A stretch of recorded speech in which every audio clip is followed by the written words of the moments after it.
President Hanlon, members of the Board of Trustees, honored guests, family, friends, and finally, fellow members of the class of 2019. During my 4 years here at Dartmouth, I've always looked forward to graduating and checking college off of the proverbial to-do list. I was looking forward so much to completing my undergraduate degree that I graduated early and took spring term off to relax and decompress before the inevitable plunge into adult life. I spent time with family, traveled a bit, and had some undisturbed time to practice piano. It was all that I expected, except for one thing. I realized all the things I missed about Dartmouth. I missed the Foco cookies, and the more recent addition, lemongrass chicken. The view of the Big Dipper on clear nights, and the small town charm of Hanover. And I miss professors who genuinely care about their students' success, deep and meaningful friendships, and an environment where you really can try new things with minimal risk. It's ironic that it is only after I've completed my 4 years here that I wish it could last longer. In reflecting on my Dartmouth experience, I thought about all the classes I've taken, the amazing professors I've had, and how Dartmouth has helped me learn to think critically, independently, and thoroughly. I thought about the lessons I've learned from my peers who have taught me some of the most important things I know.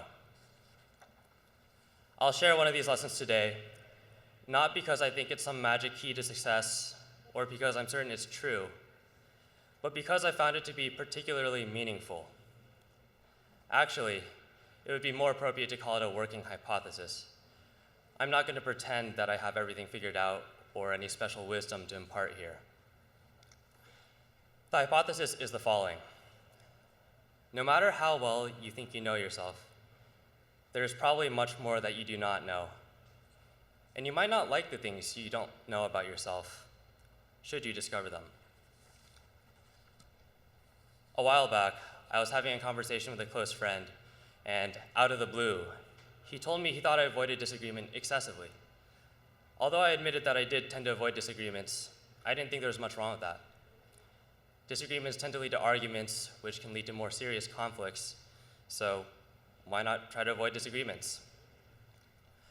But we went on to discuss the consequences of avoiding disagreement excessively and came to a number of revelations, like how it can cause you to suppress your own beliefs and opinions for the sake of social placation, and how without staying true to what you believe, you deprive yourself the chance to truly express yourself. And if you don't show who you are, how can you possibly expect to be authentic, genuine, and honest? I didn't want to believe this was true, but having it presented so clearly by someone else forced me to confront the unpleasant reality.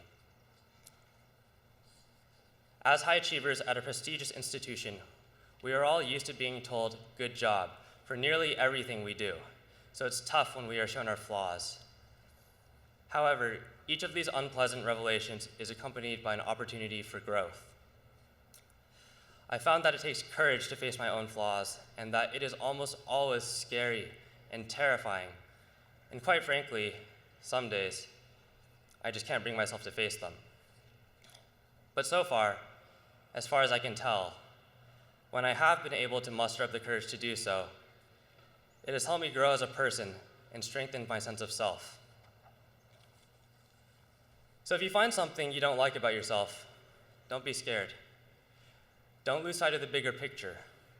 I've met some of the most capable, genuine, thoughtful, ambitious, and kind people I've ever met here at Dartmouth. Remember how much you've already accomplished, and don't overlook all the positive parts of yourself. Discovering ways to improve is discovering pieces of the roadmap to becoming a better version of yourself.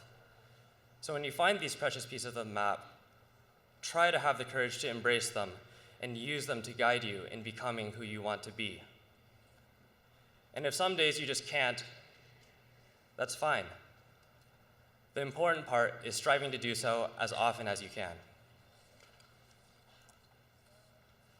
Whether you buy into the hypothesis I've shared today is up to you.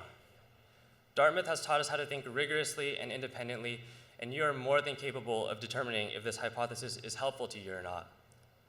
But as we take our separate paths through life and impact the world in our own unique ways, I invite you all to take some time to reflect. Reflect on who you are, think about who you want to be, and then ultimately, strive to become the person you want to be. Thank you.